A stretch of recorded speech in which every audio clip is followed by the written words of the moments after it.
Hello guys, welcome to my channel postal study अड्डा।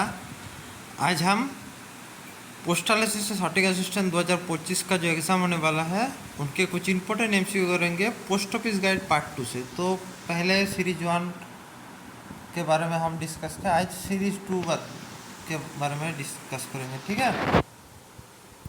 तो पहला क्वेश्चन है, who will decide the regarding the amount of security deposit to be kept in the post office for bulk bag facility to foreign countries। तो foreign country के लिए जो bulk bag facility होता है उसके लिए जो सिक्योरिटी डिपॉजिट पोस्ट ऑफिस में रखना पड़ता है उस तो कितना सिक्योरिटी डिपॉजिट होता है, तो वो कौन तय करता है? हेड ऑफ द सर्किल, ठीक है। तो security deposit head of the circle तय करता है, ठीक है। A bulk bag to or from foreign countries shall weigh not less than ... and not more than ...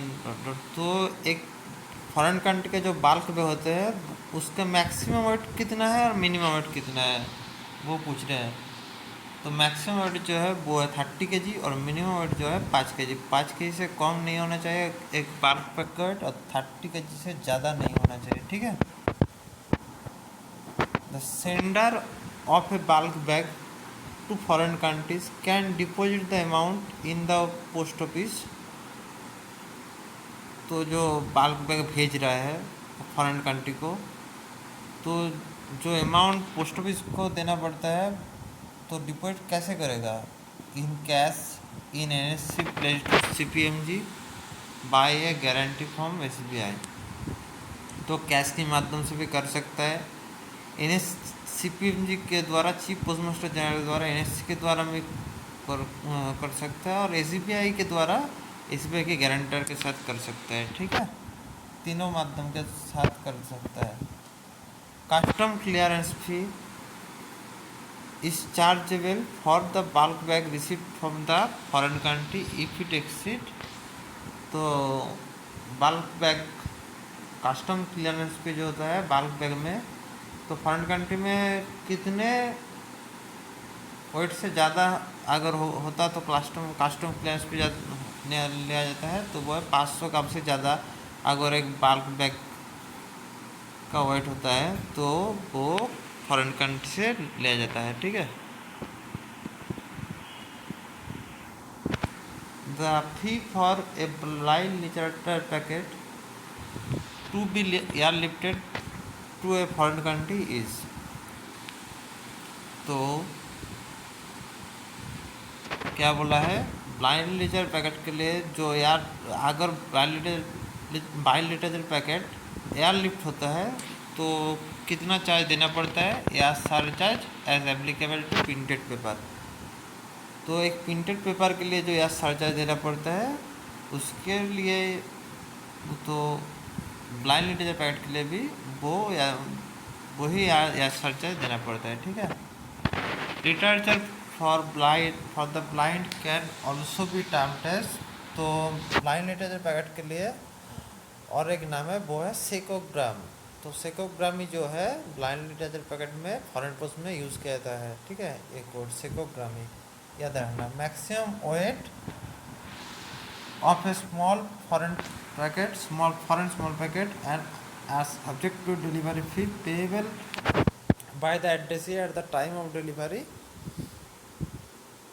तो मैक्सिमम वेट कितना होना चाहिए? 500 ग्राम। मैक्सिमम वेट 500 ग्राम से ज़्यादा नहीं होना चाहिए, ठीक है। Maximum weight of a small packet का मैक्सिमम वेट जो है 500 ग्राम से ज़्यादा नहीं होना चाहिए। Maximum weight of a blind literature packet to for foreign country. तो फॉरेन कंट्री के लिए ब्लाइंड लिटरेचर पैकेट का मैक्सिमम वेट कितना होना चाहिए? वो है 7 kg से ज़्यादा नहीं होना चाहिए ब्लाइंड लिटरेचर पैकेट का। और ब्लाइंड लिटरेचर पैकेट का सिर्फ एयर सरचार्ज लगता है और कुछ नहीं, पोस्टेज चार्ज कुछ नहीं लगता है, सिर्फ एयर चार्ज लगता है, ठीक है। Maximum weight of a small packet for foreign country. तो फॉरेन कंट्री के लिए जो स्मॉल पैकेट का मैक्सिमम वेट कितना है? 1 kg। एक स्मॉल पैकेट का 1 kg से ज़्यादा नहीं होना चाहिए। For the purpose of surcharge article to foreign countries are worldly divided to how many types. तो वो है 2। ठीक है। सरचार्ज के लिए जो जो सरचार्ज लगते हैं आर्टिकल फॉरेन कंट्री के लिए, तो कितने भागों में विभक्त किया, वो है 2 भागों में विभक्त किया है, और दोनों क्या क्या है, एक है एलसी और 2 है एओ। तो ये क्या है, एलसी का क्या है, लेटर एंड कार्ड्स, और ये है अदर कैटेगरी, अदर आर्टिकल्स जो है उसको ये बोलते हैं, और एलसी जो है लेटर एंड कार्ड, ये 2 भागों में विभक्त किया है, ठीक है।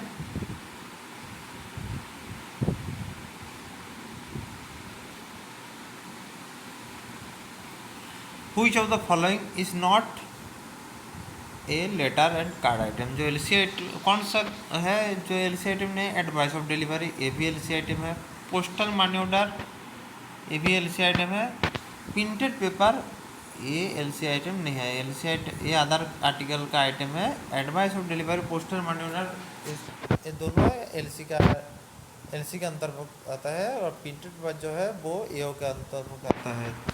तो क्या है, पोस्टल मनी ऑर्डर जो है और जो एडवाइस ऑफ डिलीवरी है ये एलसी के अंडर आता है, और ये एओ के अंडर आता है, ठीक है।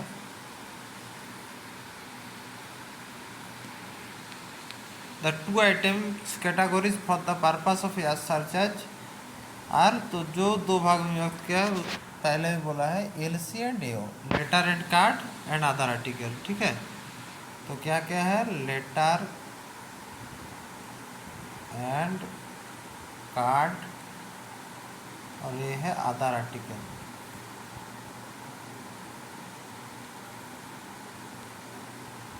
ठीक है, ये दोनों है। अगला question, which of the following is not an AO item, तो अदर आर्टिकल में एक कौन सा है जो अदर आइटम में नहीं होता है, वो है लेटर कार्ड। लेटर कार्ड तो एलसी आइटम में आता है, और जो small packet, line literature packet, register newspaper, ये सभी एओ के अंतर्भुक्त आता है, ठीक है, ये सभी एओ के अंतर्भुक्त आता है, और ये जो है लेटर कार्ड ये एलसी का अंतर्भुक्त आता है, ठीक है। तो लेटर कार्ड जो है एलसी का अंतर्भुक्त आता है, small packet, line literature packet, register newspaper, ये सब एओ का अंतर्भुक्त आता है। मैक्सिमम वेट ऑफ एन एरोग्राम, तो एक एरोग्राम का मैक्सिमम वेट कितना है, तो वो है 3 ग्राम से ज़्यादा एक एरोग्राम का वेट नहीं होना चाहिए, और एक एरोग्राम का चार्ज क्या है, सभी डेस्टिनेशन के लिए है 20 रुपये, ठीक है। 20 रुपये जो है एक एरोग्राम का चार्ज होता है, और 3 ग्राम जो है वो मैक्सिमम वेट है, मैक्सिमम वेट जो है वो 3 ग्राम है, और 20 जो है एक एरोग्राम का चार्ज होता है, ठीक है, 20 rupees. One aerogramme is transmitted by surface for any reason is treated as, तो क्या बोला है, अगर कोई एरोग्राम सरफेस के द्वारा ट्रांसमिटेड किया गया है तो वो किस तरह ट्रीट किया जाएगा, तो वो एक इनलाइन लेटर के द्वारा ट्रीट किया जाएगा। अगर कोई एरोग्राम सरफेस के माध्यम से ट्रांसमिटेड हुआ है तो उसको इनलाइन लेटर के द्वारा ट्रीट किया जाएगा।